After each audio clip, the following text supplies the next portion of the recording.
Jurgen, a comeback to earn a big 3 points. How did you turn it around? So the good thing about the first half was that it was that bad that I didn't think we can play a second half like that, to be honest.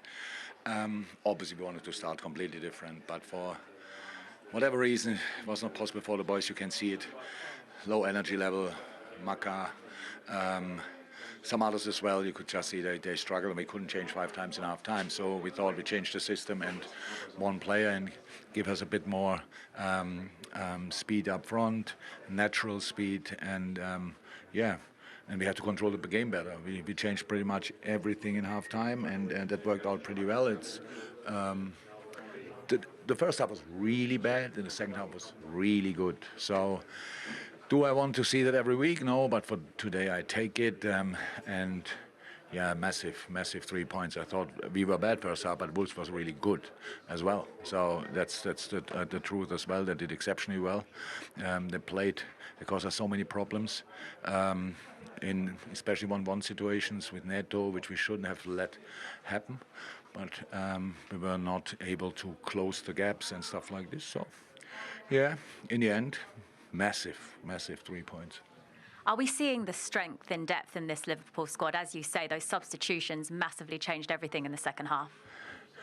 Yeah, we have a good squad, no doubt about it. We spoke about that before the game already, because in a moment Thiago is not involved, Trent is not involved, and Conor Bradley is not involved, and even though we have a really good squad and a super bench today, Ben Doak was not in the squad today, so yeah, there's quality, no doubt about it. But you see, even with quality, you can play really bad, and that's what we did in the first half.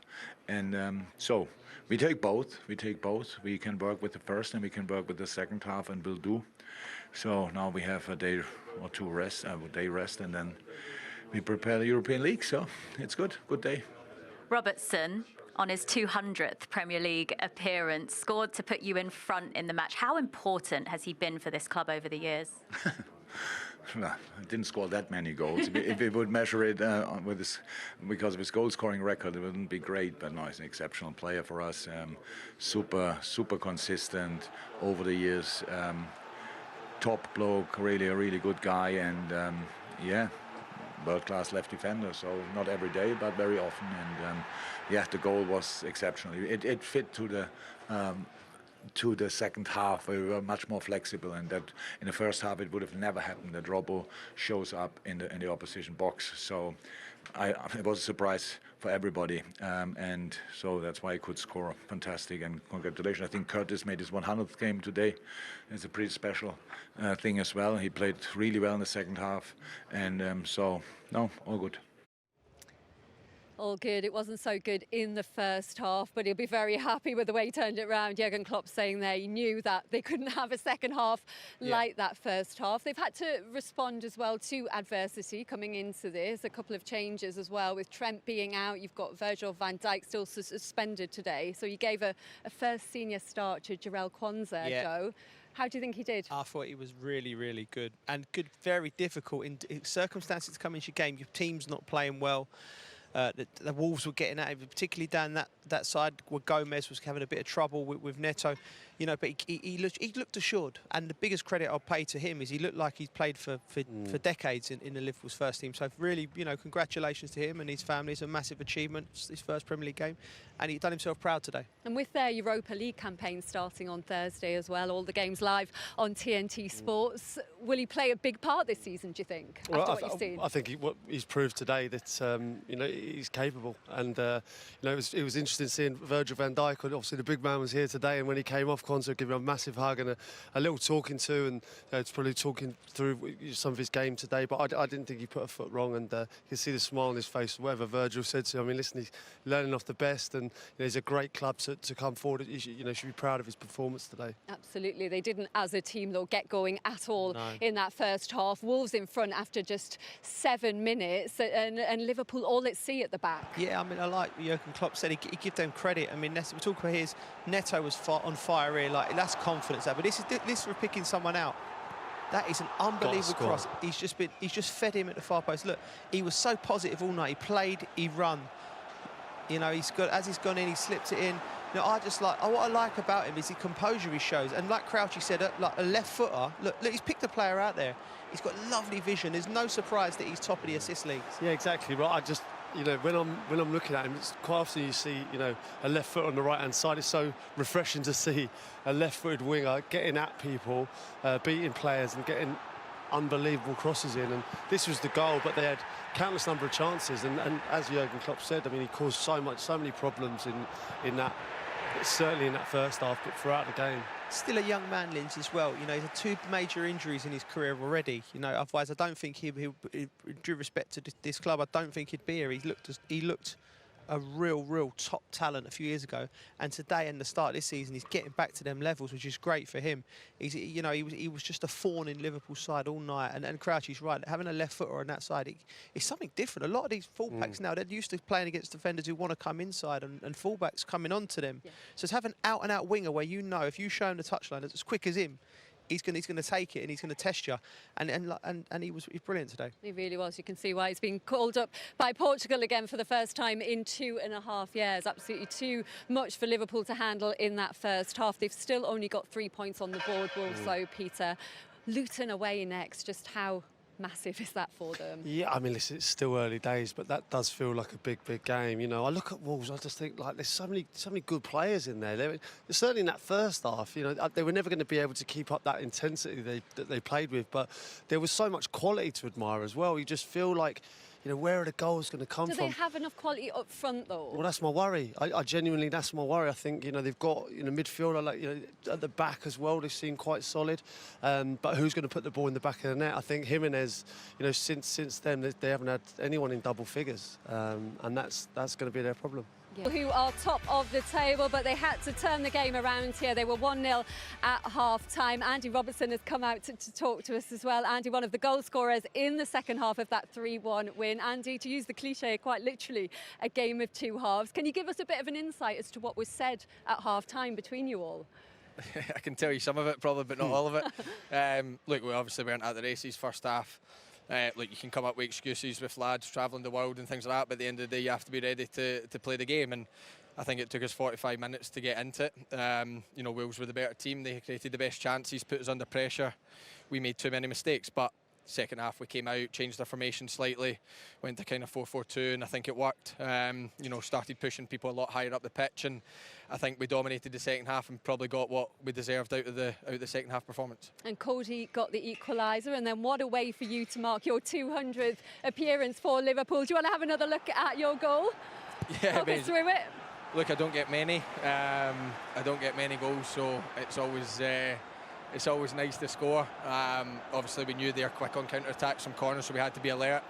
And look, I know Mo can always pick a pass, so I just thought I may as well go in there, and yeah, luckily I slotted it in the front post. So look, I'm delighted with the goal. Obviously, crucial for us to get our noses in front. And like I said, when I don't score many, it's always. The last one was against Wolves on the final last day game of the season, 2021-22 season. Maybe Wolves are my team. It's a lovely finish. You found yourself on the right wing for Scotland the other night. Is it just adventurous? You feel off the shackles, or you just played and followed? Yeah, look, I just kind of played and followed. I think on Tuesday night we'd done a quick goal kick and just kind of followed into that position where I thought there was space, and then today the same. You know, obviously I was last man, I drove forward and I seen Mo on that side and I thought I could, you know, follow it. But, you know, I don't think Mo Salah's position's under threat, that's for sure. I don't think it'll be permanent. But, look, we feel free and, you know, it's all about occupying the spaces and, yeah, just followed the pass. Can I just ask you about Mo Salah's role as well? Another couple of assists today. Like, you know, how good is he? And has he put all that stuff behind him? There's a lot of speculation going into it, these last few games. Yeah, look, I think during the speculation, I thought it was superb on the pitch, and obviously there was a lot of talk outside it. But now that's all done and dusted. I thought he put in another really good second half performance, like we all did. I thought first half we were all not at it. So, but second half, you know, he probably only gets credit when he gets goals now, which is probably slightly unfair. But I think he's got 2 assists today, and yeah, look, he's got us back in the game. He's created the chances for us, and yeah, second half he was really good and probably set the tempo for us. Andy, what can you say about the resilience in this team? Does something feel a bit different this season? There's obviously been a couple of red cards. You've had to respond to that setback today, but you keep digging out the wins.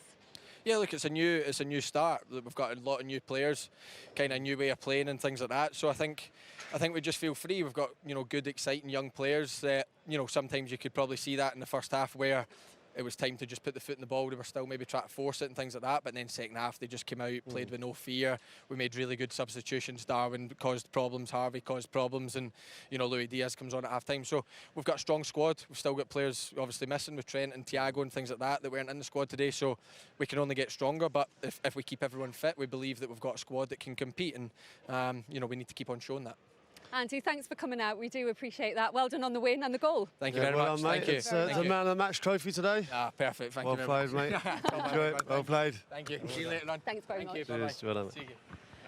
Peter, how key is he as a leader in this team? Yeah, he's become a real leader. Like, I always think he speaks really well as well. He's switched on to what the team need, and sometimes he takes games with a scruff of a neck. He's not always not Steven Gerrard, someone who's going to go and score goals, but although he did today, but he gets the crowd off their seat, and he makes runs forward and gets the crowd behind him and really lifts people. Look at the cheek of this there, Fletch getting the job. You know what? I'm glad we've got that on camera. This is like every game now. It's an absolute embarrassment. Embarrassment. Every game. Driving Premier League players mad for their shirts again. It's a constant thing, that. Caught in the act. Caught in the act. Red-handed. Andy Robertson making it 2-1. Let's have a look at the equaliser then, guys, because it was another Salah assist. Joy, you put it on a plate for Gakpo, didn't you? He did. But listen, Linz, this is Wolves dropping off into a deeper position, and that wouldn't have happened in the first half. There's the difference between getting players behind the ball and players with intensity. Liverpool just played it through.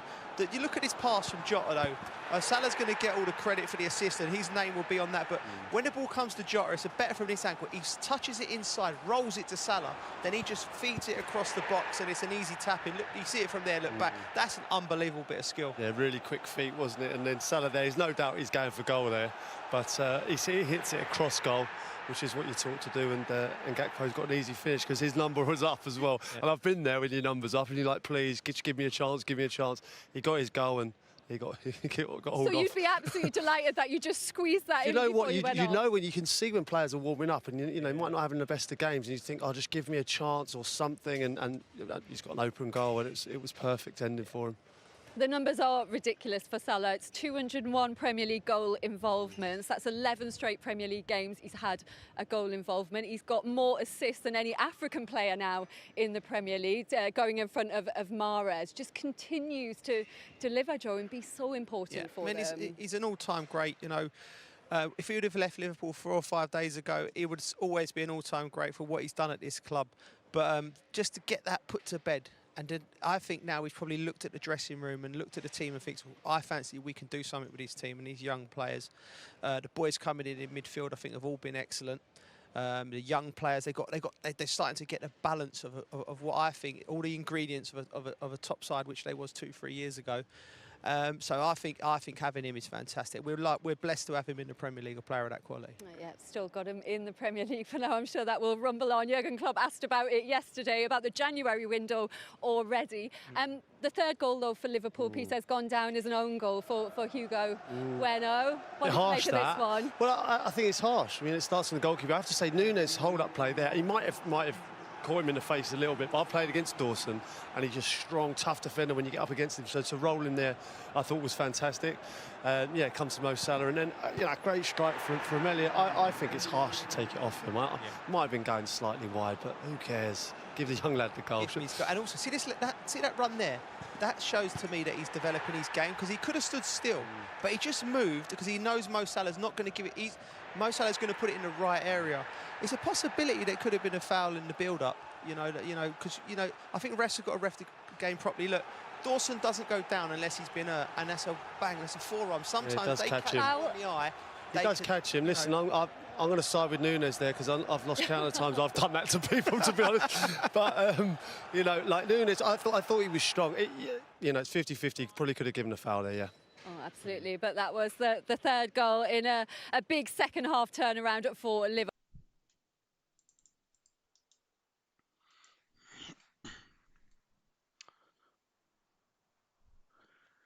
ليفركوزن يفرض التعادل على باير في الوقت القاتل. واصل فريق باير ليفركوزن عروضه القوية في الدوري الألماني لكرة القدم بوندسليغا، وتعادل مع مضيفه باير ميونخ 2-2 خلال المباراة التي جمعتهما يوم الجمعة في الجولة الرابعة من المسابقة. وتقدم باير ميونخ بهدف مبكر أحرزه الإنجليزي هاري كين في الدقيقة 7 مسجلا هدفه الرابع مع باير الذي انتقل إليه في فترة الانتقالات الصيفية الأخيرة قادما من توتنهام. ولم تدم فرحة بايرن ميونخ طويلا بالهدف التقدم، حيث نجح ليفركوزن في تسجيل هدف التعادل عن طريق أليخاندرو غريمالدو في الدقيقة 24. وفي الشوط الثاني واصل الفريقان محاولاتهما الهجومية لتسجيل هدف ثاني بالفعل، وتمكن باير من تسجيل في الدقيقة 86 عن طريق ليون غورتيسكا. لم يستسلم لاعب باير ليفركوزن وتمكنوا من تسجيل هدف التعادل في الدقيقة 5 من الوقت بدل الضائع للمباراة من ركلة جزاء سددها إيزيكويل بالسيو بنجاح من داخل المرمى. بهذا التعادل رفع باير ليفركوزن رصيده إلى 10 نقاط في صدارة الترتيب متفوقا على باير ميونخ بفارق الأهداف. وأصبح هذا التعادل هو الأول للفريق في الدوري هذا الموسم، حيث سبق لهما الفوز في أول 3 لقاءات من المسابقة. يذكر أن باير ميونخ هو حامل لقب الدوري في آخر 11 موسما، فيما يعود ليفركوزن أحد المنافسين على اللقب هذا الموسم.